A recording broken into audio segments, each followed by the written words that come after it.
Kaiju number 8 अब सिर्फ globally नहीं है बल्कि उसकी हाइप इंडिया में भी बहुत ज्यादा हो चुकी है और इसका सबूत है दिल्ली मेट्रो खुद। जी हाँ, आपने सही सुना क्योंकि क्रंची रोल ने इसकी बहुत बड़ी एड जो है दिल्ली मेट्रो को सौंपी है। और दिल्ली मेट्रो पे बिल्कुल ऐसा लग रहा है कि काइजू नंबर 8 ने हमला कर दिया। अगर आपको यहाँ पे फोटो दिख रही है तो आपको उसमें दिख रहा होगा कि इतना बड़ा और खूबसूरत एड है जो मतलब हमने अभी तक जे के या मे बी एओटी का भी नहीं देखा था दिल्ली मेट्रो के ऊपर, जो कि येलो लाइन के ऊपर उन्होंने शो किया गया है।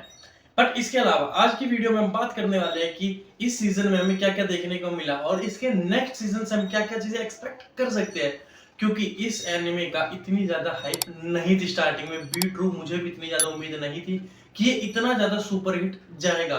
कहीं ना कहीं इसने जो जे के इसके पैरेलली जे की मांगा चल रही थी और इससे पहले जस्ट हमने सोलो लेवलिंग देखा था और इसने कहीं ना कहीं दोनों एनिमीज को सरपास कर दिया है। उसके कुछ रीजंस है जो मैं आने वाली वीडियो में अभी डिस्क्राइब करूंगा कि उसके क्या रीजंस हैं। बट आज की वीडियो में बात करेंगे इसके कुछ पॉजिटिव्स और कुछ नेगेटिव्स के बारे में।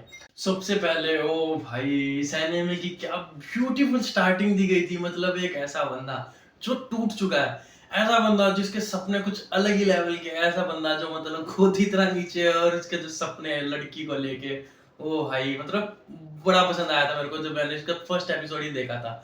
उसमें कुछ इसके नेगेटिव भी रहेगी, कुछ मेरे को लगी थी कि हल्की सी इसकी स्लो स्टार्ट है जिसको हल्का सा ये इंक्रीज कर सकते हैं, पर चलो भाई ठीक है, कई बार ऐसी चीजें होती हैं। इसके साथ साथ हमें पॉजिटिविटी ये दिखाई गई थी कि जो ये एनिमे था ये कहीं ना कहीं आने वाले यूथ को मोटिवेट करता है कि अगर आप कहीं ना कहीं टूट चुके हो, आपके सपने जो पीछे रह चुके हैं, जो आपके अपनों से आपने वादा किया था वो वादे पीछे रह चुके हैं, लेकिन आने वाले टाइम में आप दूसरों का साथ पकड़ के, उनका हाथ पकड़ के नई उम्मीदों के साथ जो उन सपनों को दोबारा जी सकते हो और उन सपनों को पूरा भी कर सकते हो। जैसा कि हमें स्टोरी में बखूबी दिखाया गया था कि कैसे जो काफका है उसने सारी उम्मीदें छोड़ दी थी। मीना आशिरो को भी वो पीछे कहीं ना कहीं छोड़ चुका था, लेकिन जब उसका दोस्त उसे मिला उसके साथ उसने फिर से तैयारी स्टार्ट की और वो फिर से जो है कोप्स में शामिल हुआ और जाके मीना आशिरो से फिर से मिला था।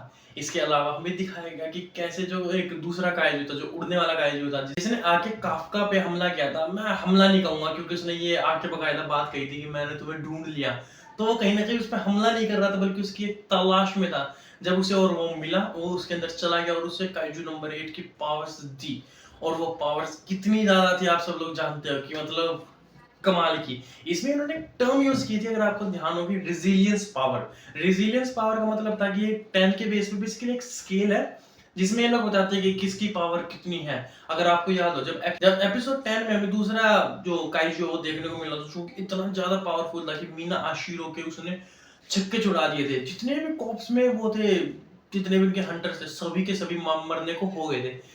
और उसकी भी पावर कितनी थी, जस्ट 9.4। लेकिन जब हम बात करते हैं अपने काफका की यानी काइजू नंबर 8 की, इसकी रेजिलियंस पावर इतनी ज्यादा थी कि उसने सभी के छक्के छुड़ा दिए थे और just with a single punch episode 10 में उसने सिंगल पंच में एक मुक्के के साथ ही उस दूसरे काइजू को हरा दिया था और इजीली डिफीट कर दिया था।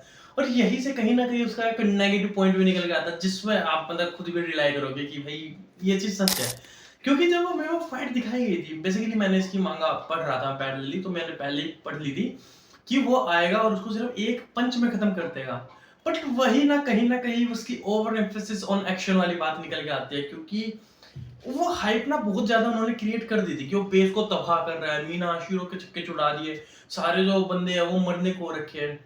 तो मुझे कहीं ना कहीं पर्सनली ये उम्मीद थी कि जब काइजू आएगा, काइजू नंबर 8 बेसिकली आएगा और उनकी जो फाइट होगी वो बहुत ज्यादा एपिक होगी। जैसा कि आप सब लोगों ने देखा कि पैरेलली चल रही है भाई, गोजो यूता चल रहा है, वैसे सुकुना चल रहा है, जिनकी फाइट इतने ज्यादा कमाल की दिखाई जा रही है। तो मे बी उस लेवल की ना सही बट कहीं ना कहीं वो फाइट तो दिखाई जाए। बट उस मामले में मैं कहीं ना कहीं डिसअपॉइंट हुआ था कि उन्होंने एक ही पंच में उस चीज को खत्म कर दिया था, जबकि उसमें बहुत सारी चीजों को एक्सप्लोर कर सकते थे हम लोग। काइजू नंबर 8 की और शक्तियों को देख सकते थे, उसकी कहीं ना कहीं कुछ वीकनेस को वो एक्सप्लोर कर सकते थे, बस उन्होंने उसी चीज को कहीं ना कहीं पीछे छोड़ दिया। इसके बाद चीजें निकल के आती थी इनकी जो लव स्टोरी वाला एंगल था। भले ही सीजन 1 में वो चीज ना दिखाई गई हो, बट मुझे पूरी उम्मीद है कि सीजन 2 में वो चीज दिखाई जाएगी, क्योंकि सीजन 1 के एंड आते आते तक उन्होंने उस चीज को बिल्डअप करना स्टार्ट कर दिया था मीना आशिरो के दिल में। उसके लिए जो सॉफ्ट कॉर्नर है ना भाई, वो कहीं ना कहीं उन्होंने रिवील कर दिया था जब उसने ये बात बोली भी थी कि मैं तुम्हें कुछ नहीं होने दूंगी। जब सारे मतलब जो कोप्स के जो बड़े बड़े लीडर्स थे उन्होंने उसको कब्जे में कर लिया, कुछ कह रहे इसको मार दो, कुछ कह रहे इसको कब्जे में ले लो, कुछ कह रहे इसका वेपन बना लो, क्योंकि उन्होंने इससे पहले भी ऐसा सेम कर रखा है जिसमें उन्होंने काइजूस को पकड़ा था और उनको एक वेपन बना के उनको यूज कर रहे थे। लेकिन फाइनली ये चीज डिसाइड होती है कि हम लोग इसको मार देंगे। लेकिन मीना आशिरो के दिल में उसके लिए प्यार जगता है और वो बंदी कहती भी है कि नहीं, मैं तुम्हें कुछ नहीं होने दूंगी और आखिरी वक्त तक मैं तुम्हारे साथ कंधे से कंधा मिला के खड़ी होंगी।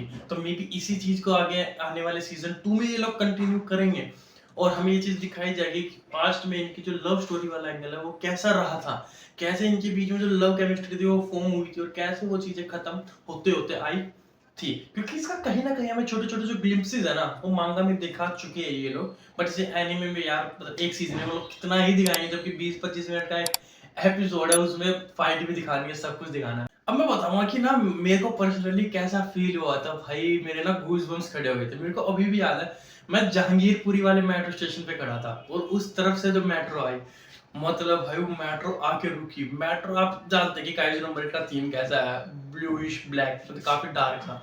और वो जब मेट्रो आके रुकी थी बिल्कुल अंधेरे वाला मौसम हो रखा था, क्योंकि उस दिन भी कल की बात है बेसिकली, तो बारिश हो रही थी वहां पे भी।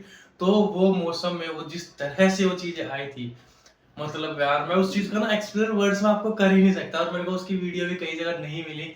मतलब मैं इतना ज्यादा खुश हो गया था कि मैं अपना फोन निकाल के उस चीज को शूट करना ही भूल गया। और मेरे साथ वाले साथी मेरे को बाद में गाली दे रहे कि भाई तूने उस मूवमेंट को देखा लेकिन साले तूने उस चीज को रिकॉर्ड क्यों नहीं किया। बट मैं कोशिश कर रहा हूँ कि यार कोई ना कोई वीडियो दे दे, कोई वीडियो का लिंक भेज दे, अगर किसी को पता है यार तो उसका लिंक बताओ। क्योंकि वहाँ पे कई सारे बंदे थे जो मेरे साथ ही खड़े थे जो उस मूवमेंट को रिकॉर्ड भी कर रहे थे। और ये चीज देख के पर्सनली बहुत ज्यादा खुशी होती है कि जो एनिमे है वो ग्लोबल लेवल पे तो हम सब लोग जानते हैं कि था ही था, बट अब इंडिया में भी उसकी हाइप इतनी ज्यादा हो चुकी है कि क्रंची रोल जैसे पब्लिश बड़े बड़े जो पब्लिशिंग हाउसेज है वो इतनी ज्यादा एड्स कर रहे हैं दिल्ली मेट्रो में और भी वेरियस जगहों पे, तो वो देख के काफी ज्यादा खुशी होती है। तो यही तक थे इसके नेगेटिव और पॉजिटिव पॉइंट्स, और वेट करिए मेरे साथ इसका सीजन 2 आने का। बाकी महंगा तो पैरेलली इसकी चलती रहेगी। अगर आपको वीडियो पसंद आए तो वीडियो को लाइक करें और कमेंट करें, बाकी चैनल को सब्सक्राइब तो कर ही दीजिए।